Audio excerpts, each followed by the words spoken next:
8 movies जो secret invasion setup कर गई एंड होते होते।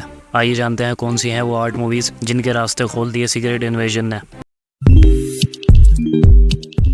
वैसे तो सीक्रेट इन्वेजन बिल्कुल ही बकवास सीरीज थी, बट सोनिया के कैरेक्टर को छोड़ के ना ही इसमें कोई सीक्रेट था और ना ही इसमें कोई इन्वेजन, बट इसने खोले हैं 8 मूवीज़ के न्यू रास्ते। पहली मूवी हमारी मूवी नहीं है, एक सीरीज़ है जो है सीक्रेट इन्वेजन पार्ट 2। जैसे कि हमने सीक्रेट इन्वेजन के एंड में देखा, सोनिया गाया से डील करती है कि वे साथ में एक दूसरे का यूज़ करेंगे, यानी कि गाया उसका यूज़ करेगी अपना मकसद पाने के लिए और सोनिया गाया का यूज़ करेगी अपना मकसद पाने के लिए।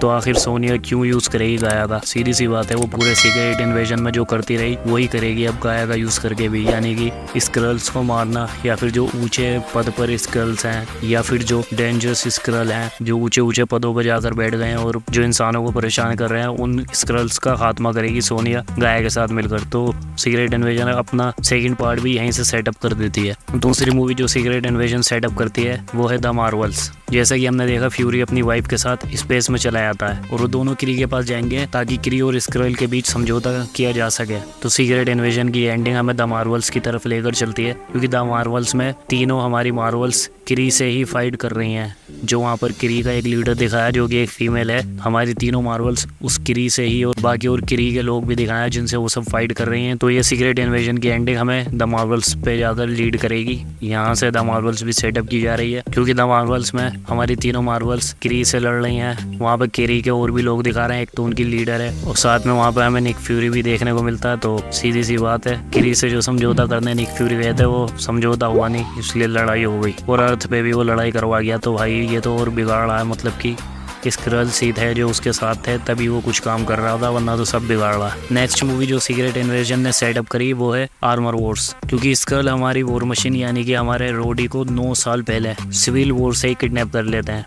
यानी कि सिविल वॉर में जो उसके साथ इंजरी हुई थी, जो विजन अपना निशाना लगाता है और गलत लगता है, सीधा वॉर मशीन पे जाके लगता है तो रोडी गिर जाता है वहाँ पे और काफ़ी ज़्यादा इंजर्ड हो जाता है। और वहीं से स्क्रल्स ने रोडी को किडनैप कर रखा था, क्योंकि जब रोडी यहाँ से उठता है तो उससे चला भी नहीं जाता। तो उसी की वजह से, क्योंकि सिविल वॉर में वो काफ़ी ज़्यादा बुरी तरह से इंजर्ड हो चुका था। और हाँ, पता चला कि एंड गेम में रोडी बेबी थेनोस को मारने के लिए क्यों कह रहा था, क्योंकि वो रोडी था ही नहीं, वो तो एक स्क्रल थी, काफ़ी पक्के दिल की स्क्रल थी जो बेबी थेनोस को मारने को कह रही थी, वरना हमारा रोडी तो ऐसा करने को कभी कहेगा ही नहीं। और यहीं से अब आर्मर वॉर्स भी सेटअप होगी, जिसमें मेन फोकस रोडी पे ही रहेगा, कैसे वो अपनी पुरानी लाइफ को वापस लेता है और जो भी चीज़ उसके पीछे हुई है उन्हें किस तरह से वो हैंडल करता है। और उसे जब पता चलेगा कि आयरन मैन मर चुका है, उसका सबसे पक्का दोस्त, तो उसके साथ क्या होने वाला है वो तो हमें आर्मर वॉर्स में ही देखने को मिलेगा। चलो देखते हैं। Secret invasion finale setup captain America brave new world. Secret invasion का finale captain America brave new world को भी सेटअप करता है, क्योंकि हमने सीक्रेट इन्वेजन के फिनाले में देखा कि president of United states emergency लागू कर देते हैं और जिससे पूरे देश में कैओस चालू हो जाता है। सारे ह्यूमंस जो है वो स्क्रल्स को मारने लग जाते हैं। तो इस वजह से हर किसी को तो पता है नहीं कि कौन स्क्रल है, तो मासूम लोग भी मरने लगते हैं। और ऐसे टाइम पे जो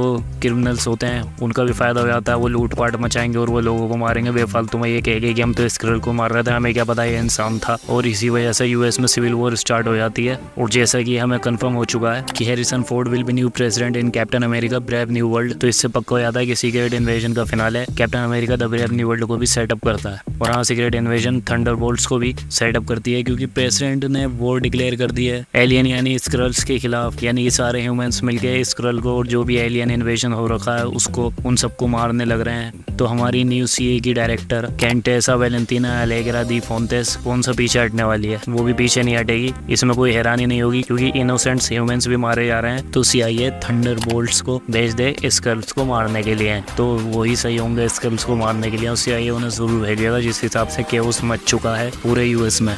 और कहीं ना कहीं सीक्रेट इन्वेजन थोर 5 को भी सेटअप कर सकती है, क्योंकि सारे ह्यूमंस मिलके एलियंस को भगा रहे हैं। यानी कि एलियंस तो अर्थ पे एसगार्डियन भी हैं, तो हो सकता है कि इंसान एसगार्डियन को भी मारने लगे हैं। तो एसगार्डियंस क्या करेंगे? फाइट बैक करेंगे, और फाइट बैक करेंगे तो वो किसको बुलाएंगे? थोर को ही बुलाएंगे। तो यहाँ से थोर 5 भी सेटअप की जा सकती है। अगर ह्यूमन ह्यूमंस एज गार्डियंस को भी मारने लगे तो एलियन समझ के, क्योंकि क्रिमिनल जो होते हैं उन्हें कुछ नहीं दिखता, उन्हें तो बस अपना फायदा दिखता है, लोगों को मारना और फिर लोगों से पैसे वगैरह छीनना। तो हो सकता है कि अगर वो एज गार्डियंस को मारने लगे तो यहाँ से थोर 5 भी सेटअप हो जाए और यहीं से दोस्तों ब्लैक पैंथर भी सेटअप होती है, क्योंकि जैसा कि सीक्रेट इन्वेजन पहले एपिसोड में ही हमें पता चल जाता है कि एवरेट रोस्ट भी एक स्क्रल है। तो उसको स्क्रल्स ने कब किडनैप किया, और ब्लैक पैंथर वकांडा फॉरएवर में जो हमने एवरेट रोस्ट को देखा था वो स्क्रल था या फिर रियल वाला था, इसके बारे में तो हमें ब्लैक पैंथर 3 ही बताएगी। तो इसका मतलब पक्का है कि ब्लैक पैंथर 3 भी यहाँ से सेटअप कर रहे हैं ये लोग, और ब्लैक पैंथर 3 भी हमें देखने को मिलेगी। देखते हैं वहाँ पे कौन होगा ब्लैक पैंथर। वैसे तो शूरी ही होगी, जाहिर सी बात है, क्योंकि अब टचाला तो रहा नहीं, तो शूरी अब ब्लैक पैंथर बन चुकी है तो वही लीड करेगी। देखते हैं अब ये लोग क्या करते हैं उस मूवी के साथ। सीक्रेट इन्वेजन की एंडिंग फ्यूचर एवेंजर की फिल्म को भी इम्पैक्ट कर सकती है, क्योंकि सीक्रेट इन्वेजन ने हमें हार्वेस्ट के बारे में रिवील किया कि एंड गेम की बैटल के बाद फ्यूरी ने सारे अवेंजर्स के डीएनए कलेक्ट कर लिए, जिससे गाया और गार्विक को इतने सारे सुपर हीरो और सुपर विलन्स की पावर मिली। तो मुझे नहीं लगता कि जब अवेंजर्स को ये पता चलेगा